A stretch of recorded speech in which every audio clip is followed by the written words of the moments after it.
उहाँ म गृहमन्त्री हुँदाखेरि उहाँ भारतमा कहाँ लुकेर बस्नुभएको थियो भन्ने कुराको जानकारी मलाई आएको थियो। उहाँलाई पक्रेर ल्याउने तयारी हुँदै थियो। त्यो जानकारी भएको मान्छे म। सदनबाट नै के गर्न खोजियो भने उहाँ बिरामी हो भनेर एक्सक्युज दिन खोजियो। प्रचण्ड पुष्पकमल दाहाल प्रचण्ड देशको प्रधानमन्त्री बन्न त परै जाओस्, गठबन्धनको प्रधानमन्त्री पनि बन्न सक्नु भएन। यो एकदम अनुचित छ। यो गणतन्त्र हो, लोकतन्त्र हो। लोकतन्त्रका सबै नेताहरूलाई विरोध हुन्छ, अलिअलि चाहिँ आलोचना हुन्छ, त्यो कुरा चाहिँ नेताहरूले स्वीकार्नुपर्छ। जसका विषयलाई लिएर म आलोचित भएँ, संसदले अहिले उहाँलाई बिरामी भनेर भन्दा यो त लज्जाको विषय भएन। लुकेको कुरै होइन, उहाँ फरार अभियुक्त हो, सबैलाई थाहा छ।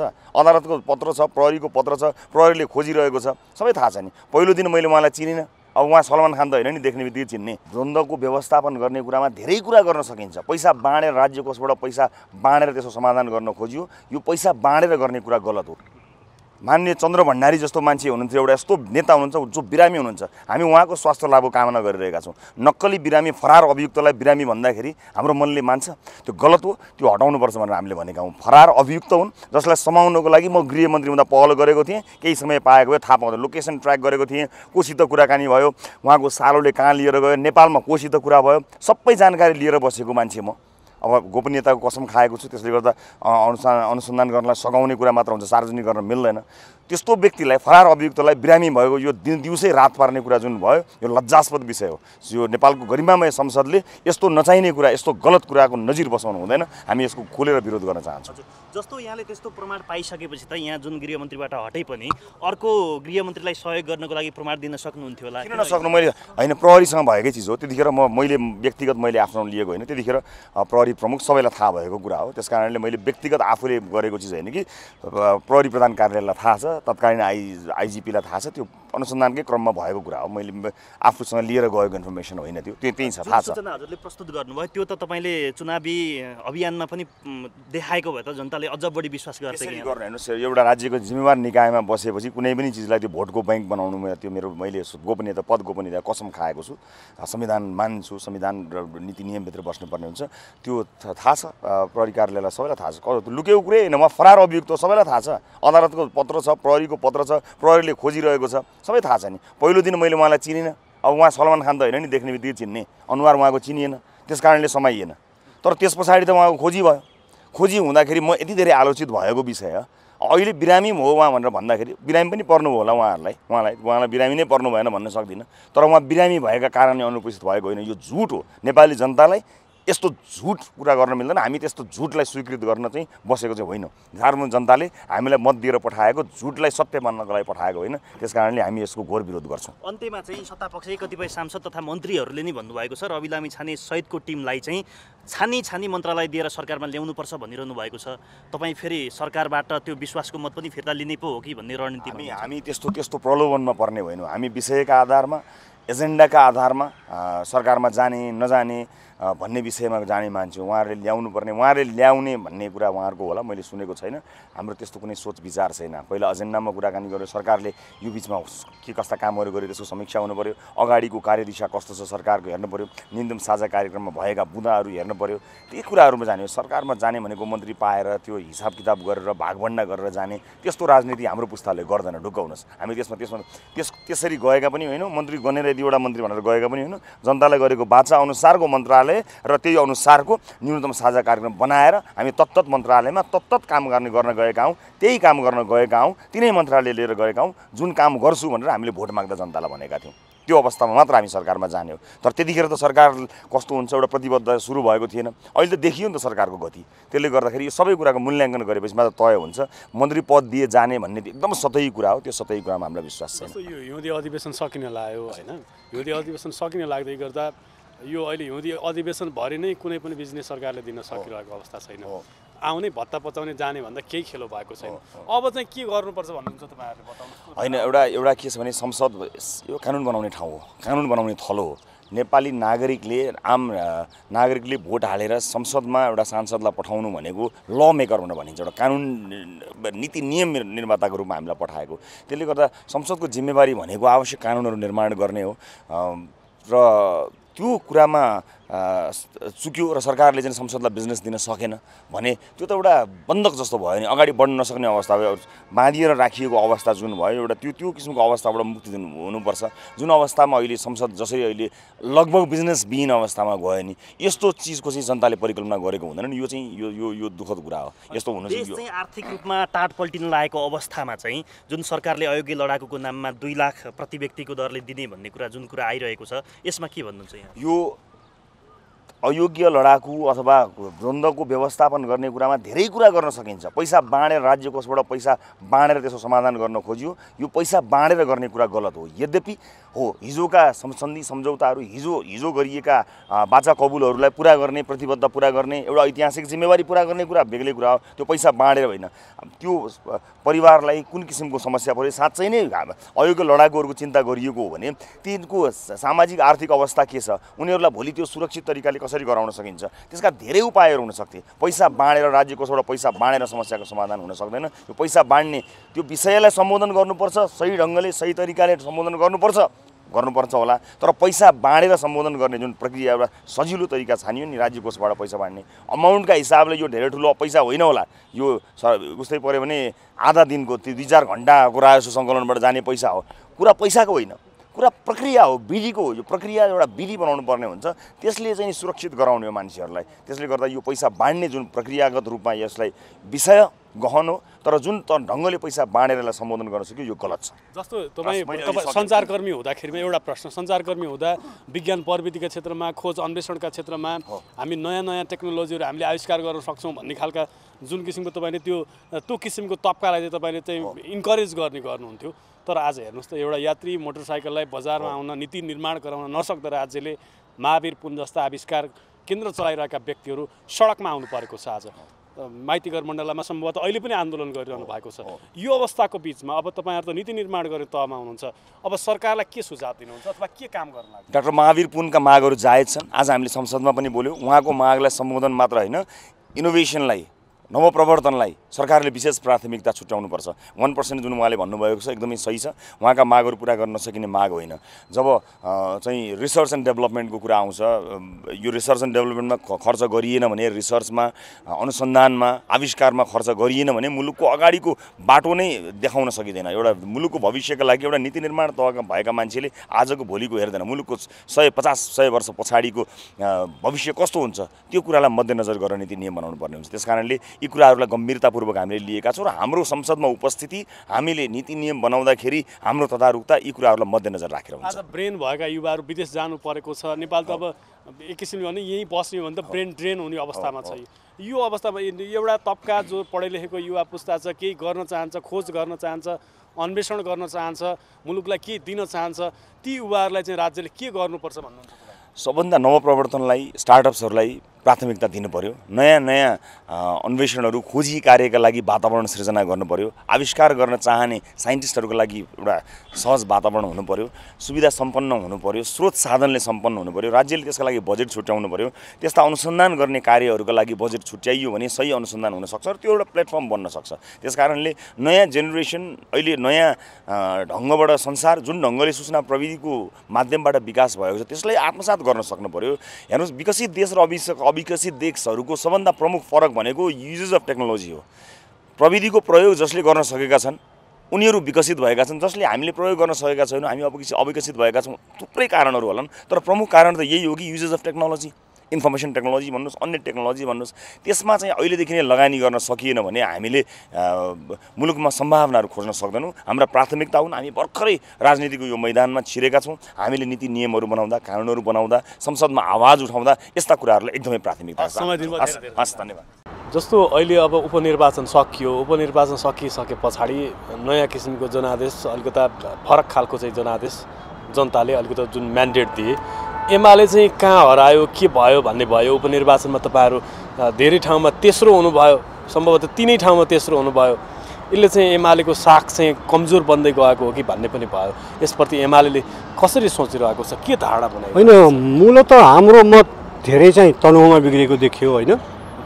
अब त्यसको कारण के हो? त्यसको कारण पहिला आउनुपर्छ पार्टीले, त्यहाँको जिल्ला पार्टीले पनि त्यसको गम्भीर समीक्षा गर्ला होइन के कारणले के कमीहरू रहन गएको कारणले हामीले आफ्नो मत जोगाउन सकेनौँ। यद्यपि तीनवटै क्षेत्रमा अघिल्लो पालि 12मा त हाम्रो उम्मेदवारै थिएन होइन। योपालि हाम्रो पुरानो नेता त्यहाँबाट 12बाटै पहिला पनि सांसद भइसक्नु भएको पुरस्ताव उठ्नु भएको थियो र उहाँले ल्याएको मत सम्मानजनक मत हो। त्यो अलिकति हाम्रो कमजोर क्षेत्र पनि हो, सम्मानजनक मत नै हो। अब जहाँसम्म चितवन र तनहुँमा हाम्रो मत घटेकै देखियो। यसबारेमा हामीले अलिक गम्भीर भएर चिन्तन गर्नुपर्ने र यसका कारणहरू पहिल्याउनु पर्ने आवश्यकता छ। किन हाम्रा मतदाताहरू विचलित भए होइन, त्यो विचलित हुनुका कारणहरू के हुन् त्यो जनतामा मात्र होइन हामीले आफूभित्र पनि खोज्नुपर्छ। तनहुँमा काङ्ग्रेसले आफ्नो मत जोगाएको छ, चाहे विजय यात्रा काङ्ग्रेसले त्यो चुम्न सकेन, त्यो अलग पाटो रह्यो, तर 20,000 मत उसको मत उसले जोगाएको छ। तर एमालेको मत 19,000 झन्डै 20,000कै हाराहारीमा एमालेको मत देखिन्थ्यो मक्सिर 4को निर्वाचनमा। ती सबै मतदाताले घन्टी रोजे। यसले गर्दाखेरिमा पार्टीहरू कहीँ सचिनु पर्ने अवस्था अथवा के समीक्षा गर्नुपर्ने अवस्था सबैले त घन्टी रोजेनन्, तर हाम्रो मत सङ्ख्या अलिकति घटेको देखियो र सामान्यतया हेर्दाखेरि त्यो मत घन्टीमा गएको देखियो।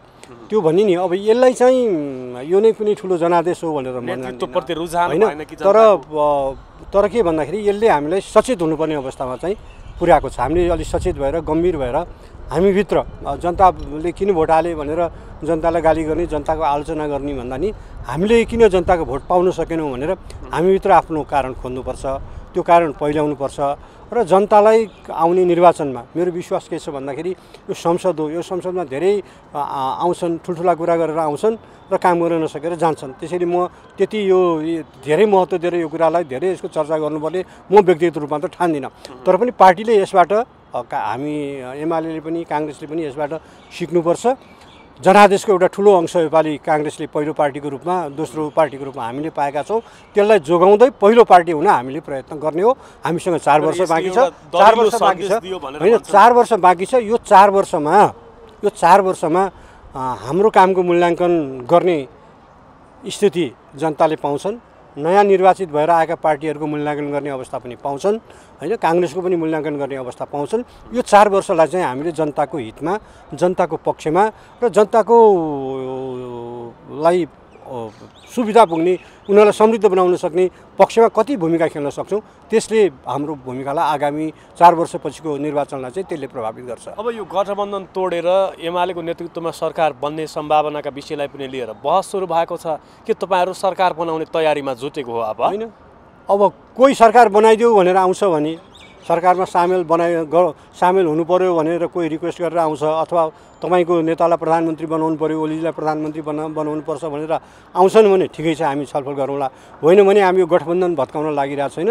यो विभिन्न विचार र चिन्तन भएका नौरङ्गी पार्टीहरूको गठबन्धन हो। यो कतिसम्म टिक्छ, यो भत्किँदाखेरि पनि हामीले भत्काउनु पर्दैन। भत्क्यो भने पनि यो आफैभित्रको जटिलता र अन्तर्विरोधले भत्किन्छ भन्ने मलाई लाग्छ। जस्तो काङ्ग्रेस, माओवादी र समाजवादी बाहेक पनि अब समीकरण चाहिँ सरकार बन्ने देखिन्छ। त्यसको लागि तपाईँहरूले पहल कदमी गरिरहेको अवस्था, बैठक बसिरहेको अवस्था। हामी दोस्रो पार्टी हौँ। स्वाभाविक रूपमा सरकारको नेतृत्व गर्नुपर्ने लोकतान्त्रिक पद्धतिअनुसार पहिलो पार्टीले हो। अब काङ्ग्रेसले प्रचण्डजीलाई रोजेको छ, हामीलाई त्यसमा टाउको दुखाइ छैन। दोस्रो पार्टी भएको भएर हाम्रो हक लाग्ने हो, तर हामी त्यसको लागि उत्ताउलेका छैनौँ। कोही प्रस्ताव लिएर आउँछन् भने गम्भीरतापूर्वक एउटा सिन्सियर प्रस्ताव छ भने त्यसबारेमा छलफल गर्ने हो। नत्र भने अहिले धेरै चिन्तित भएर यो सरकार बनाउन हाम्रो एकदम लाग्नुपर्छ भन्ने मान्यतामा म छैन। अघि पनि यहाँले यसो त्यो दृष्टि सङ्केत गर्नुभयो। जस्तो अहिले सरकारले यो एक किसिमको आर्थिक जर्जरताको अवस्थाबाट मुलुक गुज्रिरहेको बेला प्रहरीलाई खुवाउने तलबको व्यवस्था गर्न नसकिरहेको अवस्थामा कैदीहरूलाई के खुवाउने भन्ने अवस्था पुगिसकेको छ, जेलमा भएका कैदीहरूलाई।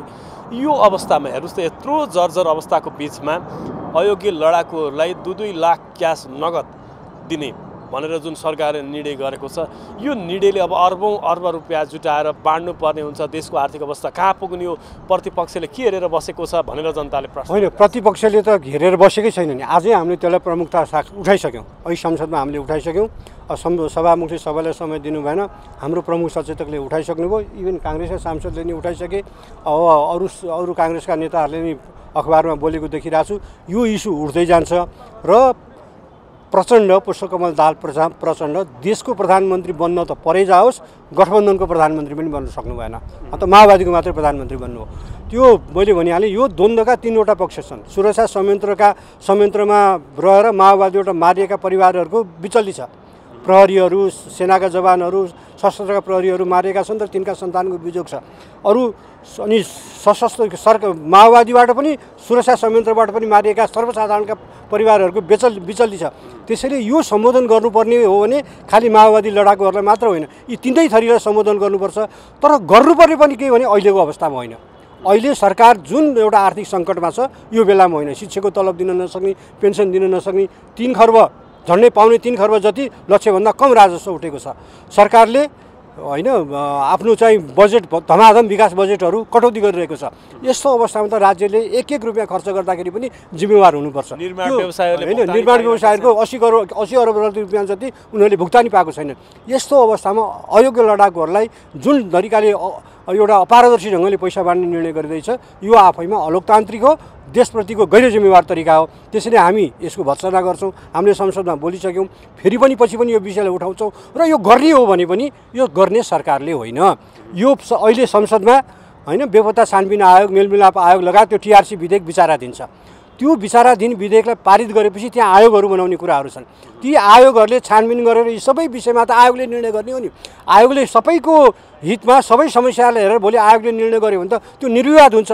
प्रचण्ड त्यो बेलासम्म पर्खने मुडमा हुनुहुन्न। उहाँलाई के लागेको छ भन्दा मेरो यो अन्तिम पटक प्रधानमन्त्री हुने बेला हो, त्यसो हुँदाखेरि जति सकिन्छ राष्ट्र जहाँसुकै जाओस्, देश जहाँसुकै जाओस्, जनता भरसेलामा परुन्, तर माओवादी कार्यकर्ताले पैसा पाउनुपर्छ भन्ने मान्यताबाट यो निर्णय भएको छ। यो जनद्रोही, यो गैर जिम्मेवार र अलोकतान्त्रिक र राष्ट्रको ढुकुटीप्रति अत्यन्त असंवेदनशील निर्णय हो। यसको जतिसुकै आलोचना गरे पनि कम हुन्छ।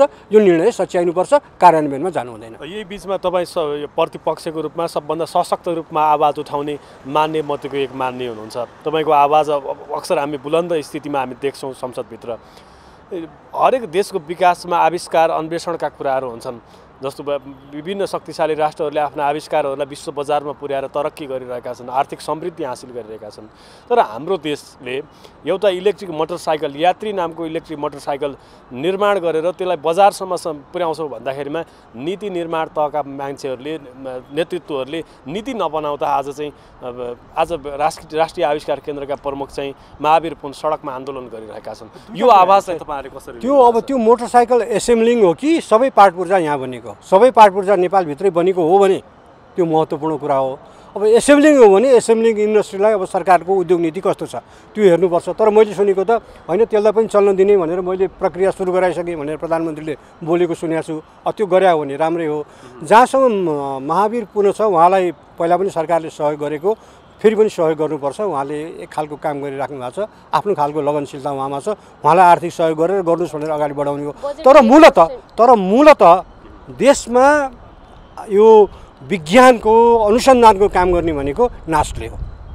बुझ्नुभयो कि भएन? होइन, विज्ञान प्रविधि प्रतिष्ठान जुन छ त्यसको मूल दायित्व हो। त्यो वास्तवमा त्यसले जति गर्न सकेको छैन र त्यसलाई सरकारले पर्याप्त बजेट पनि दिएको छैन। यस्ता महावीर पुन जस्ता लगायत अरू विभिन्न यस्ता वैज्ञानिकहरूलाई अनुसन्धानको लागि बजेट दिने, काममा लगाउने र गर्दाखेरि पनि अनुसन्धान केलाई ध्यानमा राखेर गरिन्छ भन्दाखेरि हामीलाई कस्तो प्रविधि चाहिएको छ, मुलुकको कुन क्षेत्रमा कस्तो खालको प्रविधि आजको आवश्यकता हो भन्ने कुरालाई ध्यानमा राखेर अध्ययन, अनुसन्धान र टेक्नोलोजीको डेभलपमेन्टमा गभर्मेन्टहरूले ध्यान दिन्छ। जस्तो अहिले संसारमा तपाईँले चिप्स, माइक्रोचिप्सको दुनियाँ छ होइन, ताइवान शक्तिशाली त्यही कारणले भएको छ होइन। अमेरिकाको पावर पनि, अमेरिका चिनको लडाइँ त्यसमा भइरहेछ भन्दाखेरि हाम्रो देशको अहिलेको हाम्रो कृषिलाई, हाम्रो उद्योगलाई कस्तो टेक्नोलोजी चाहिएको छ, कस्तो आविष्कार चाहिएको छ त्यसलाई ध्यानमा राखेर दिनुपर्ने हो।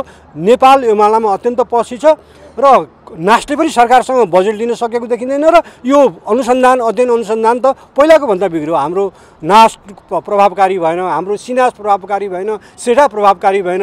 यिनीहरूले आर्थिक क्षेत्रमा, यो अनुसन्धानको क्षेत्रमा, हिस्ट्रीको क्षेत्रमा त निरन्तर अनुसन्धान गरिराख्नुपर्ने हो कि यस्तो सबै क्षेत्रमा अध्ययन र अनुसन्धान अगाडि बढाउनुपर्छ भन्ने सोच यो सरकारमा पटक्कै छैन। अघिल्ला सरकारहरूमा नि यो खालको सोच राम्ररी देखिएन, यो सरकारमा त झन् पटक्कै देखिएन। तपाईँले बनाएको एकाडेमीहरूको रूप हेर्नुहोस् न, त्यसैबाट पत्ता लगाउन सक्नुहुन्छ। समय दिनुभयो, धेरै धेरै धन्यवाद।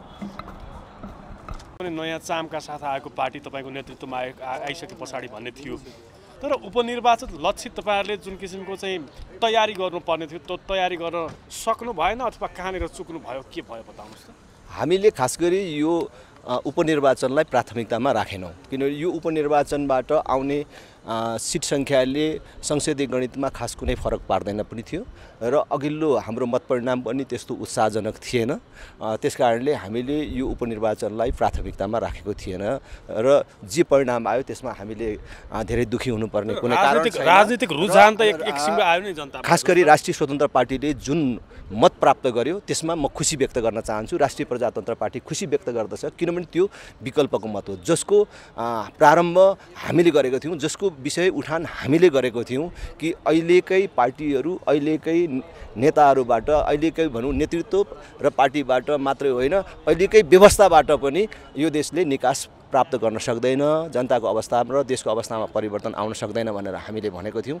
कमसेकम जनमत अब परिवर्तनतर्फ गएको छ। अब जनता कसैको गोठो गाईबस्तु भएर बस्न तयार छैन भन्ने कुरा देखिएको छ। हामी परिवर्तनको पक्षधरहरू यसलाई चाहिँ खुसीको विषयको रूपमा पार्टी पुरानो भए पनि अध्यक्ष पार्टी पुरानो भए पनि वैकल्पिक राजनीतिक शक्तिको रूपमा हेरिएको थियो राष्ट्रिय प्रजातन्त्र पार्टीलाई होइन। जनताको रुझान जुन यो तपाईँले यो 3 सिट महत्त्वपूर्ण होइन यो उपनिर्वाचनलाई हामीले महत्त्वपूर्ण रूपमा लिएनौँ भनिरहँदा पनि तर एक किसिमको राजनीतिक रुझान देखिएको जनतामा त्यसलाई त राष्ट्रिय प्रजातन्त्र पार्टी होइन रुझानलाई त हामीले सकारात्मक रूपमा लिएका छौँ र अरू कुरा त भर्खर साथीहरूले जित्नु भएको छ, काम गर्नुपर्ने छ। अब यो देखाउने मौका उहाँहरूले चाहिँ प्राप्त गर्नुहुन्छ, हेरौँ न, हतार नगरौँ र यसलाई चाहिँ सबैले सकारात्मक रूपमा ल्याउँ। धेरै धेरै धन्यवाद। जुन अहिले यो पूर्व माओवादीका लडाकुहरूलाई 1 करोड 40 लाख रुपियाँ दिने जस्तो कुरा छन् यसमा राप्रपाको धारणा के हो अध्यक्ष? मैले संसदमा पनि राखेँ, यो एकदम अनुचित छ। अहिले निर्माण व्यवसायीहरूको भुक्तानी दिन मात्रै 80 अरब बाँकी छ। सारा विकास निर्माणका कामहरू सुस्त भएर गएका छन्। यस्तो बेला यो महँगो उपचार भनौँ न अहिले चाहिँ राष्ट्रपतिको अस्वाभाविक प्रकारको उपचार यात्रादेखि लिएर लडाकुहरूलाई दिन लागेको अयोग्य लडाकुहरूको नाममा दिन लागि यो अरबौँको रकम यो अनुचित छ। यसमा हाम्रो आपत्ति छ। केही काम नगरेर कुनै बिजनेस नगरेर अहिलेको यो अधिवेशन अन्त हुँदैछ कसरी हेर्नु भएको छ? अलि अप्ठ्यारो लागेको छैन केही नगरी यो बन्द हुँदैछ भन्ने? यो असाध्यै दुःखद विषय हो। संसदले यो संसदले दुईचोटि एउटा प्रधानमन्त्रीलाई विश्वासको मत दिने बाहेक अरू कुनै काम गर्न सकेन। समितिसम्म विषयगत समिति समेत निर्माण गर्न सकेन र जनताको पक्षमा कुनै ठोस काम नगरिकन यो संसदको अन्त्य हुन लाग्नु हामी सबैको लागि दुःखद विषय हो। धन्यवाद। निर्वाचनको यो परिणामले गठबन्धनको क्लिन स्विप भन्दा पनि एउटा क्षेत्र जित्नुभयो तपाईँहरूले होइन 12मा। अब यसो हो क्लिन स्विप नभनौँ, सर्वप्रथम वैशाख 10 गते उपनिर्वाचनमा निर्वाचित 3 जना मान्यज्यूहरूलाई बधाई दिन चाहन्छु। 10,000 मतले जित्छौँ भन्नुभएको थियो, लेखेर राख्नुहोस् यो क्लिप लिएर आउनु। तपाईँ लडाइँमा गएको सिपाही पहिले गोलीगट्टा चाहिने छोडेर अनि लडाइँमा जान्छ त भन्ने जित्ने भनेर जाने हो नि? कस्तो कुरा जित्ने भनेर जाने हो? हारियो के गर्ने? अब 14,000 मतले हारियो। सुन्नु न 14 यो होइन यो एउटा कुरो सानो र ठुलोको कुरो भएन कि सबभन्दा ठुलो कुरो जनता हो। मतदाताले जनताले जसलाई जिताउँछ उसले जित्छ। मैले तपाईँलाई मिडियामा भनेको कसले जित्छ मान्यज्यू भन्दा जसले भोट बढी ल्याउँछ उसले जित्छ। भोट बढी ल्याउन म गठबन्धनको तर्फबाट मैले जित्छु भन्ने मलाई लागेको थियो। कहाँ रह्यो त तपाईँहरूको? अब यसो हो क्या सबभन्दा ठुलो कुरो कमी कमजोरी भन्दा पनि अहिले आम पब्लिकली भनौँ न जनताले नयाँ टेस्ट खोजेका छन्। नयाँ टेस्टको सिलसिलामा उहाँहरूले नयाँ टेस्ट दिनुहुन्छ भन्ने जनतालाई आशा जाग्यो। समाजवादीको भोट त सबै घन्टीमा गयो। त्यस्तो केही होइन होइन न समाजवादीको भोट मात्रै होइन, तपाईँ सबैको जनताको भोट गयो क्या। समाजवादीको भोट मात्रै गएको होइन कि सम्पूर्ण जनताको भोट गयो। जनताको भोट गएर एउटा कुरो तपाईँलाई यही मिडिया मार्फत भनौँ, 74 साल मङ्सिर 21 गतिको निर्वाचनमा पनि मैले नि 34,000 चान्चुन ल्याएर त्यही क्षेत्रबाट निर्वाचित भएको थिएँ। अब अहिले निर्वाचित हुने मान्यज्यूले पनि त्यहीँबाट 34,000 चान्चुन ल्याउनु भयो। त्यस कारणले गर्दाखेरि यो बराबर जस्तै भएको छ, म जस्तै भएको छ। तनहुँ चाहिँ सांसद आयात गर्ने होइन निर्यात गर्ने जिल्ला भनेर भन्नुभएको थियो, अहिले त आयात गर्ने पनि। अब यो जनताले गर्न चाहेको, म आफूले भोट हाल्नुपर्ने कि मैले हाल्नुपर्ने कुरो हालेँ गठबन्धनलाई। अब जनताले हाल्नुभयो भने त जनताहरूलाई नमन गर्न चाहन्छु। जति 20,000 चाहन्छन् भोट चाहिँ नि गठबन्धनलाई हाल्नुभयो, विश्वास गर्नुभयो र फेरि पनि तपाईँको मिडिया मार्फत जो अत्याधिक मतका साथ विजयी हुनुभएको मान्यज्यूले तनहुँ जिल्ला क्षेत्र नम्बर 1 को र चितवन क्षेत्र नम्बर 2, बारा क्षेत्र नम्बर 2 को जनताहरूले चाहे अनुसार काम। नेताको हिममा नहिँड्ने भयो होइन, हेलिकप्टर लिएर गएको पनि अर्थ। अब यस्तो के त्यो कुरो म एउटा भोटर छु, म मतदाता हुँ। मेरो सुन्नु न, होइन म इमान्दारीका साथ मैले गरेको हो। गर्दा भएन त म के गरौँ, अब म मर्न त भएन होइन। सुन्नुहोस् न, रुनी भने जनतालाई आफ्ना कुरा भन्ने हो। जनताले यसपटक नयाँ टेस्ट चाख्न चाहनु भएको रहेछ, नयाँ टेस्टको लागि ल्याउनु भएको छ। मलाई आशा छ जनताहरूको आकाङ्क्षा अनुसारको काम गर्नुहुन्छ भन्ने कुरो। अयोग्य लडाकुलाई 2 लाख दिने भनेर सरकारले गरेको, प्रधानमन्त्रीले गरे निर्णय यो गठबन्धनभित्री व्यापक विवाद छ, यो दिनु उचित हो या अनुचित? होइन, सबभन्दा पहिला कुरा यो निर्णय अहिले भयो। यो 74 सालमा नै सरकारले निर्णय गर्दा सम्मानित सर्वोच्च अदालतबाट रोकेको अवस्था रहेछ। अहिले चाहिँ नि सर्वोच्च अदालतबाट त्यो फुकुवा भएको हुनाले भएको भन्ने सुनेको छु मैले। अब एउटा कुरो के भन्दा यो त गठबन्धनमा छलफल होला, पार्टीका नेताहरू मभन्दा ठुल्ठुला नेताहरू। आर्थिक क्राइसिस मान्यज्यू, तपाईँको त भूमिका त केही हुन्छ नि। मेरो व्यक्तिगत कुरा भन्नुहुन्छ नि, खोज्दै पैसा बाँड्दै यस्तो होइन, पूर्व माओवादी होइन कि उनीहरूको पनि देशमा अहिले गणतन्त्र, संहिता, लोकतन्त्र ल्याउनको लागि उहाँहरूको नि केही देन छ। मेरो व्यक्तिगत विचार भन्नुहुन्छ, पैसा दिनुभन्दा उहाँहरूलाई सिप आय आर्जन हुने सिप चाहिँ नि दिएर यो 2 लाखले केही पनि हुँदैन। 2 लाखभन्दा बढी उहाँहरूलाई आय आर्जनमा लगाउने र आय आर्जन हुने खालको सिप सिकाउनु पर्छ भन्ने मेरो मान्यता हो। मेरो पार्टीको त धारणा आउला नि त, म त पार्टीको आधिकारिक मान्छे त होइन हो, त्यही त नि, त्यो अनुसार जानुपर्छ भन्ने मेरो मान्यता हो। यो ठिक र बेठिक भन्दा पनि प्रधानमन्त्रीज्यूलाई सुझाव दिनुहोस्। एकदम धन्यवाद, किन नदिने, दिइहालिन्छ नि। अब यो उपनिर्वाचनमा राष्ट्रिय प्रजातन्त्र पार्टी कहाँ छोडियो भनेर जनताले प्रश्न गरेका छन्। अध्यक्षज्यू कहाँ जानुभयो, प्रवक्ताज्यू कहाँ जानुभयो, कुनै चुनावी सभा देखिएन, घर दैलो अभियान देखिएन। आखिर कहाँ हराउनु भयो तपाईँहरू, बताउनुहोस् त।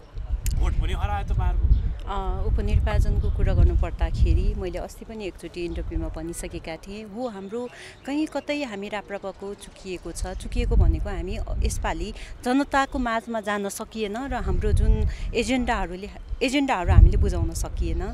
त्यसको मतलब हामी जनताले हामीलाई बहिष्कार नै गरेको जस्तो चाहिँ मलाई लाग्दैन, किनभने हामी आफ्नै कमी कमजोरी र यता केही व्यवस्थापन मिलाइरहेको कारणले गर्दा नै हामी त्यहाँ जान सकेनौँ। र त्यो पनि पाटो त चुनाव सकेपछि मिलाएको भए पनि हुन्छ, त्यो मिलाएको भए हुन्थ्यो। तर अस्ति भर्खरको निर्वाचनको पनि कुरा रह्यो। अस्ति भर्खरको निर्वाचनको कुरा के भयो भन्दाखेरि भर्खर मङ्सिरमा मात्रै जनताको भोट हामीले कलेक्ट गर्दाखेरिको त्यतिखेरको पनि हामीले हिसाब गरेका थियौँ। त्यतिखेर कुनै ठाउँमा अब 400-500 आएका थियौँ होइन। अब त्यो हिसाबले जनताले अहिले 5 वर्षको लागि चाहिँ तपाईँहरू थपक्क बस्नु भन्ने अवस्था जस्तो देखिएको थियो।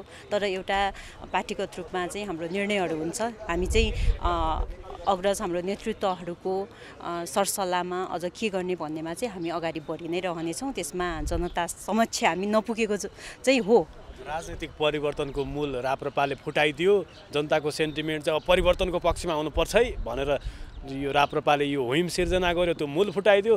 त्यसको फाइदा त राष्ट्रिय स्वतन्त्र पार्टीले दियो होइन, त्यो जनताको स्वतन्त्रताको कुरा रह्यो होइन।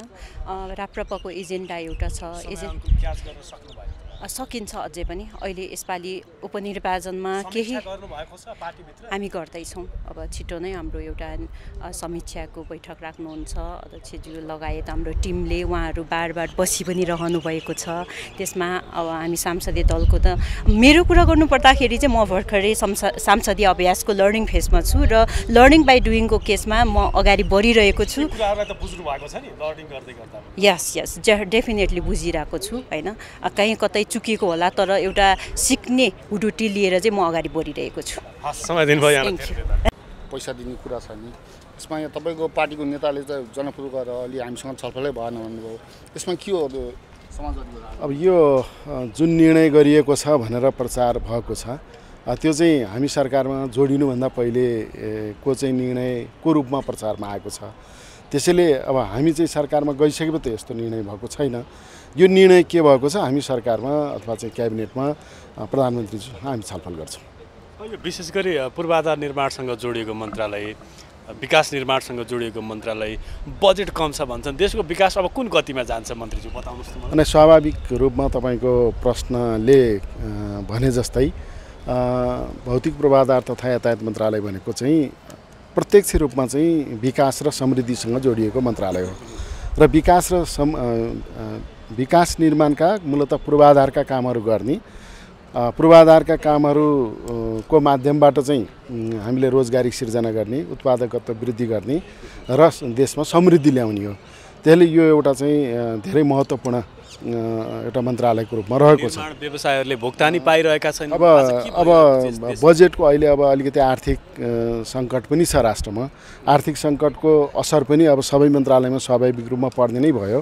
त्यसको असर हाम्रो मन्त्रालयमा पनि परेको होला। यहाँले भने जस्तै कतिपय चाहिँ काम भइसकेको भुक्तानी दिन पनि बाँकी छ। यद्यपि त्यो भुक्तानी करिब हामीले अब त्यो भुक्तानी दिने काम चाहिँ सम्पन्न गर्दैछौँ। त्यस्तै गरी कतिपय चाहिँ निर्माण व्यवसायहरूले हामीले भुक्तानी पाएनौँ, हामी सडकमा आउन मात्रै बाँकी छ भनेर हामीले छैन। त्यस्तो चाहिँ अब साह्रै अप्ठ्यारो अवस्था होइन। भुक्तानी रोकिएको थियो। म आइसकेपछि हामीले अर्थ मन्त्रालयसँग पटक पटक कुरा गरेर सम्पन्न भएका कामहरूको भुक्तानी दिने काम चाहिँ अगाडि बढेको छ। केही बाँकी छ, हामी त्यो पनि छिटै त्यो भुक्तानी दिइ नै हाल्छौँ। भुक्तानी छिटो दिनु पनि पर्थ्यो, हिजै दिनु पर्थ्यो, अब पनि दिनुपर्छ। किनभने भुक्तानी नपाउँदा निर्माण व्यवसायले काम पनि गर्न सक्दैन नि। अगाडिको काम गर्नका निम्ति त पहिलेको भुक्तानी पाउनु पर्यो। त्यसकारण भुक्तानी गइरहेको छ। भुक्तानी सबै भुक्तानी जान्छ। अब यो जटिल अवस्थाको बिचमा तपाईँ चाहिँ भौतिक पूर्वाधार मन्त्री हुनुहुन्छ हैन? देशको विकास निर्माणलाई अगाडि बढाउन यो आर्थिक मन्दीका बिचमा पनि यो कोही क्रमागत बजेट होला, कोही नयाँ बजेट थप्नुपर्ने होला, यो के सोच्नु भएको छ बताउनुहोस्। हैन, यसमा चाहिँ अब बजेट त निकै, बजेट सिलिङ निकै अब घटेर आएको छ स्वाभाविक रूपमा। करिब चाहिँ अब 1/3 भन्दा बढी बजेट सिलिङ हाम्रो घटाइएको छ यो चालु आर्थिक वर्षको भन्दा। अब हामीले चाहिँ सम्माननीय प्रधानमन्त्रीज्यूसँग, अर्थमन्त्रीज्यूसँग, योजना आयोगसँग हामीले छलफल पनि गरिरहेका छौँ। अब विकास र पूर्वाधारको पनि पूर्वाधार निर्माण गर्ने मन्त्रालय जो भौतिक पूर्वाधार मन्त्रालय हो, समृद्धिसँग जोडिएको मन्त्रालय हो, त्यो मन्त्रालयकै यति धेरै बजेट कटौती गर्दाखेरि हामीले जो चाहिँ राष्ट्रिय गौरवका आयोजनाहरू, रूपान्तरणकारी आयोजनाहरू जो चाहिँ हामीले तीव्र गतिमा चाहिँ सम्पन्न गर्नुपर्ने छ, त्यसमा पनि यसको असर पर्छ। कतिपय चाहिँ जो अनगोइङ प्रोजेक्टहरू छन् तिनीहरूलाई पनि यसले असर गर्छ। नयाँ प्रोजेक्टमा त हामी जानै सक्दैनौँ। त्यसैले चाहिँ भौतिक पूर्वाधार मन्त्रालयको सिलिङ चाहिँ बढाउनका निम्ति हामीले अनुरोध गरेका छौँ।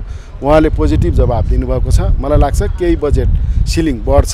हामीले चाहिँ यो क्राइसिसको बिचमा पनि अथवा चाहिँ बजेट सिलिङ कम भएको अवस्थामा पनि अब जो चाहिँ काम नलाग्ने रुग्ण अवस्थाका, क्रोनिक अवस्थाका योजनाहरूलाई बरु चाहिँ कटौती गर्दै अलि एउटा चाहिँ एक खालको चाहिँ एउटा बेनिफिट दिने खालका हैन, एक खालका रिजल्ट दिने खालका, अलिकति जनतालाई सुविधा दिने खालका र यो चाहिँ आर्थिक गतिविधिलाई समेत सपोर्ट गर्ने खालका योजनालाई प्राथमिकता दिएर हामीले भएकै सीमित बजेटलाई पनि उचित ढङ्गले चाहिँ विनियोजन गर्छौँ।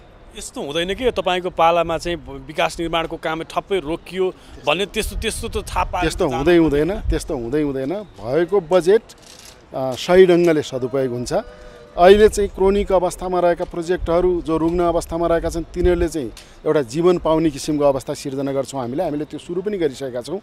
काम गर्नका निम्ति हामीले चाहिँ हाम्रो सर्कल कर्मचारी होला अथवा निर्माण व्यवसायले अनुरोध गर्ने र छिटोभन्दा छिटो कामलाई अगाडि बढाउन पनि निर्देशन दिइसकेका छौँ।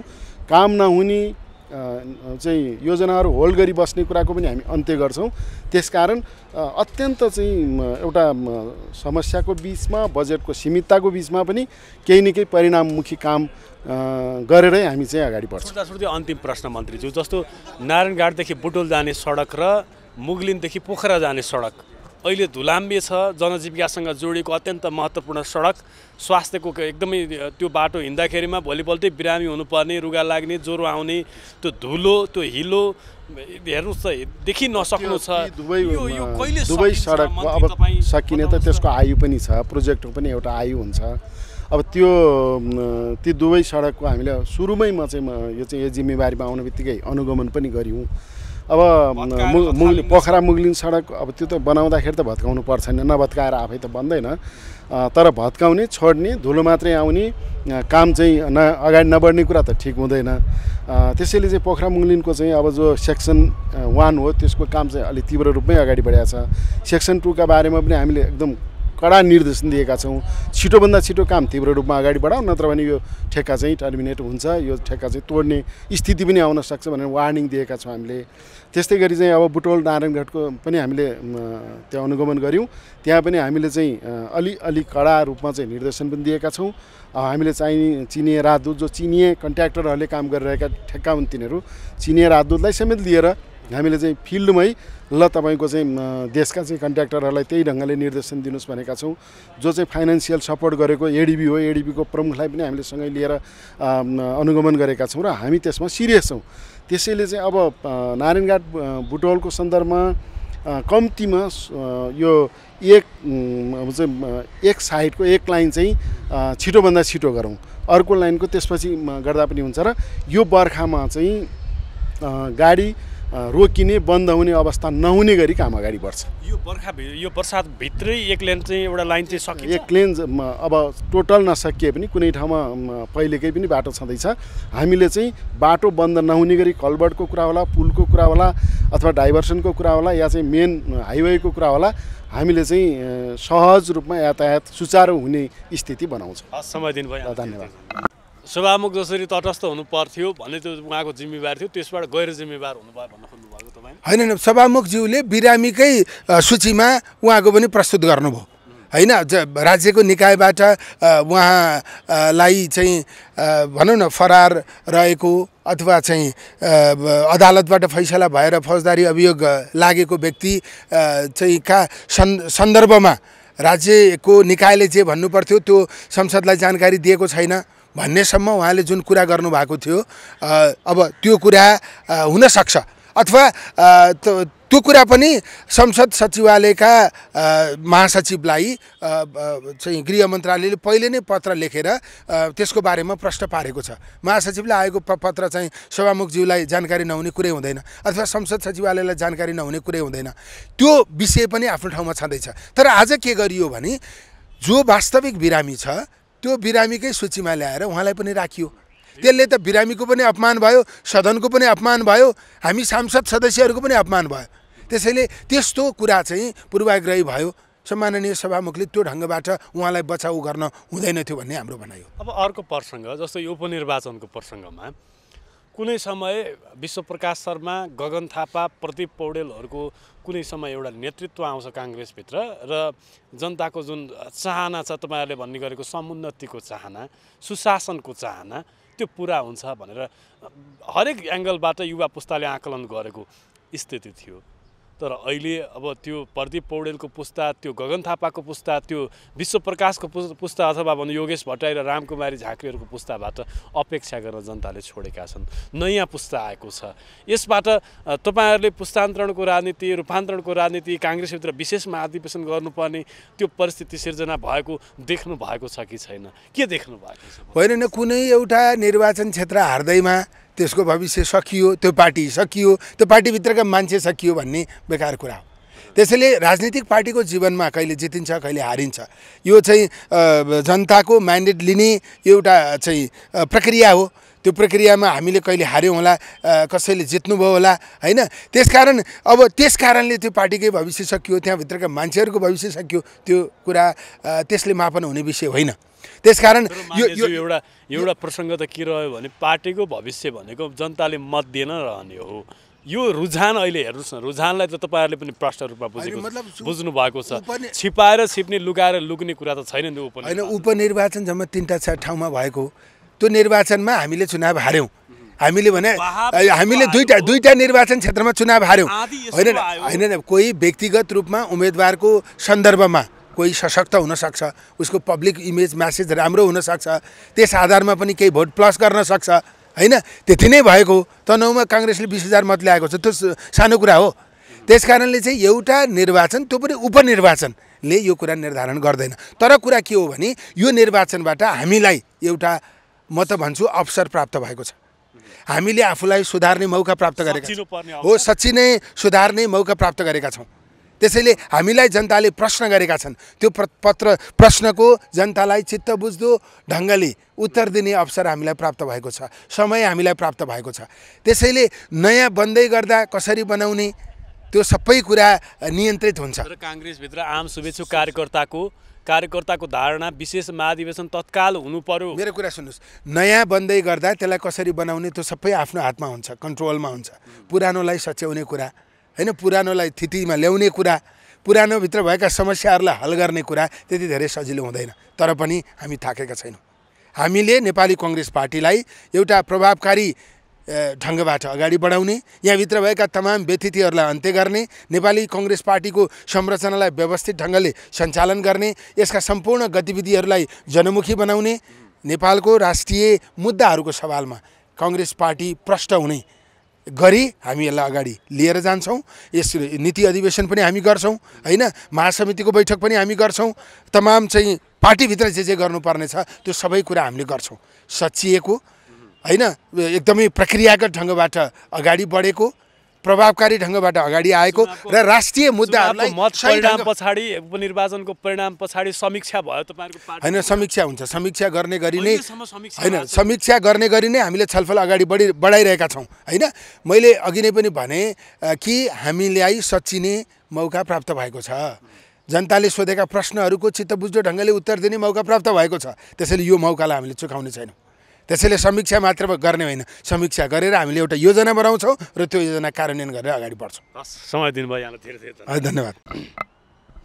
मन्त्रीज्यू, अहिले एयरपोर्टभित्र कोही आफन्तलाई लिन जानु पर्यो भने अहिले 100 रुपियाँ एयरपोर्टभित्र छिर्दा 100 रुपियाँ तिर्नुपर्छ।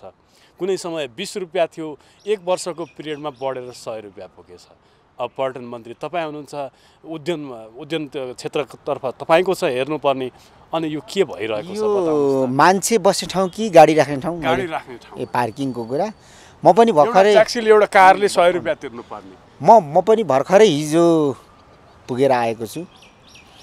नेपालको ऐन कानुन र भएको सम्झौताभन्दा बाहिर कोही पनि जानु पाउँदैन। त्यहाँ चाहिँ मैले चासो गर्दाखेरि एउटा गाडी इन्ट्री भयो, हाम्रो मान्छे देखिराखिएको छ, लगत्तै एक्जिट हुँदाखेरि पैसा तिर्नुपर्छ अरे हो भनेर मैले सोद्धा त्यो चाहिँ होइन।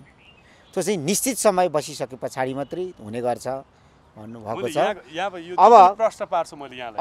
अब त्यस्तो किसिमको जाम हुन्छ कि त्यहाँ निश्चित समय बस्नु नै पर्ने बाध्यता हुन्छ। अब त्यसपछि अर्को कुरा चाहिँ त्यो सानो पार्किङ छ। कतिपयलाई त मार्का पनि त्यसरी परिराखेको छ, कतिपयले चाहिँ 4 दिन 5 दिन 6 दिन 7 दिन नै पार्किङ गरेर जाने संस्कृति पनि रहेछ। त्यसकारणले त्यो पनि नहोस् र यसलाई पनि मार्का नहोस् भनेर नै हामीले यसो गरेको भन्ने त भन्नुभयो। तर जो सम्झौता हो, जो अहिलेको ऐन कानुन प्रचलित ऐन कानुन हो, त्योभन्दा बाहिर चाहिँ जानु दिइँदैन।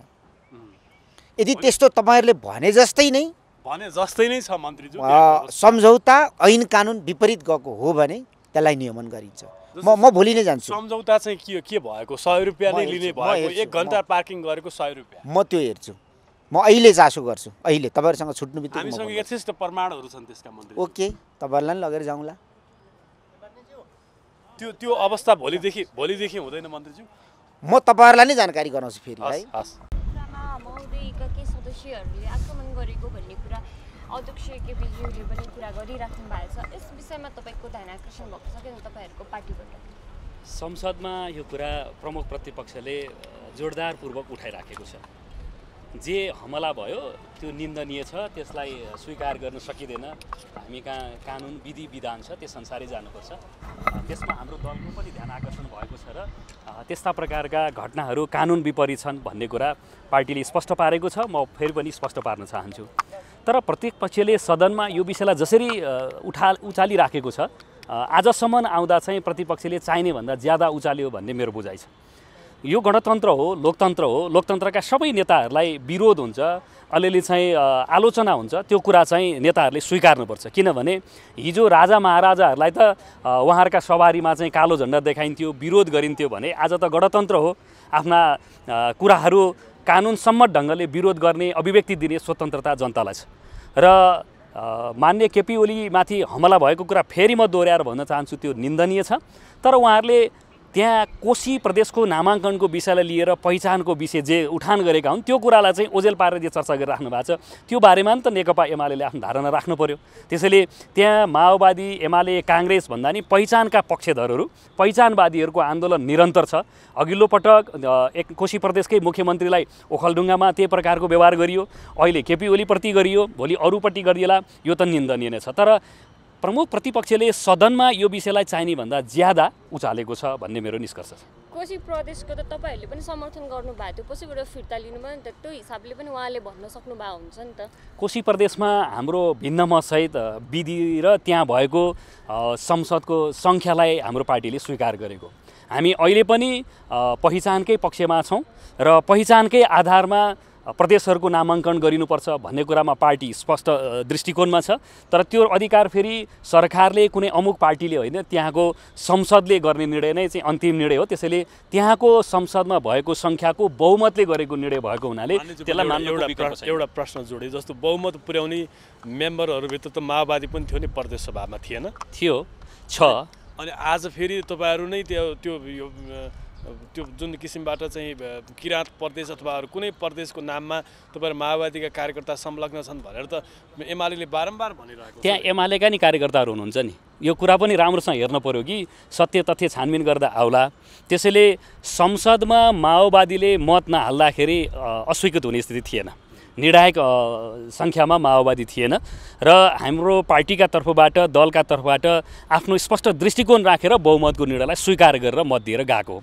हामीले जबरजस्त त्यसलाई रोक्ने नै चाहने हुँदा हाम्रै तर्फबाट जानुभएको सभामुखले नै रुलिङ गर्नुभएको विषय हो। त्यो मैले यति मात्रै राख्न चाहे त्यसका बारेमा। र के कुरा प्रतिपक्षले ज्यादा उचालेर यसलाई एउटा प्रोपागान्डाको इस्यु बनाइराखेको छ भने म फेरि पनि भन्न चाहन्छु, तपाईँहरू सबै मिडियाहरूले पनि स्वतन्त्रपूर्वक यसका बारेमा अन्वेषण अनुसन्धान र रिपोर्टहरू केन्द्रित गरिदिनुहोस्।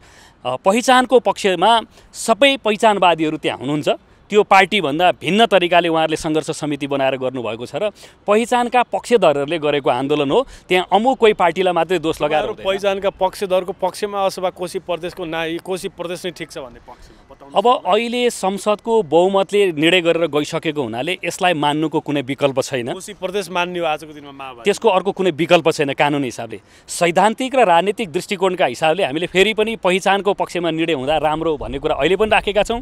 भोलि पहिचानवादीहरू बहुमत लिएर सङ्ख्यामा ठ्याक्कै एकातर्फ एउटा निर्णय पार्टीको ठोस निर्णय केही ठोस छ। मैले भने नि यसो, मैले तपाईँलाई फेरि के ध्यान आकर्षण गराउन चाहन्छु भने सैद्धान्तिक र राजनीतिक हिसाबले मैले भने सैद्धान्तिक र राजनीतिक हिसाबले दृष्टिकोणका रूपबाट हामी क्लियर छौँ, पहिचानको पक्षमा हामी छौँ। यद्यपि संसदको अङ्कगणितका हिसाबले बहुमतको निर्णयलाई मान्नुको कुनै विकल्प छैन। अब यो सरकारले अहिले जुन 1 अरब 40 लाख रुपियाँ दिने भन्ने कुरा आइरहेको छ, यसमा माओवादीको धारणा चाहिँ के दिनु हुने हो नहुने हो के विषय भन्नुभयो? 1 अरब 40 लाख रुपियाँ चाहिँ अयोग्य लडाकुहरूलाई यो चाहिँ यसमा म के स्पष्ट पार्न चाहन्छु भने यो अहिले पुष्पकमल दाहाल प्रचण्ड प्रधानमन्त्री भएपछि आएको कुरा होइन। मान्य विष्णु पौडेल अर्थमन्त्री हुँदाखेरिको बजेटको वक्तव्यको बुँदा नम्बर 19मा यो व्यवस्था गरिएको छ र बजेट पास भइसके पछाडि यसको बारेमा एउटा उजुर पर्यो अदालतमा। अदालतले त्यति बेला चाहिँ स्टे अर्डर गरिदियो र यो विषय अड्केको थियो। गएको फागुन 1 गते अदालतले चाहिँ संविधान त त्यो कुरा चाहिँ उनीहरूलाई दिनु नै उचित हुन्छ भनेर सरकारका नाममा आदेश भयो। सो आदेश अनुसार चाहिँ बजेट पक्षधर अदालतको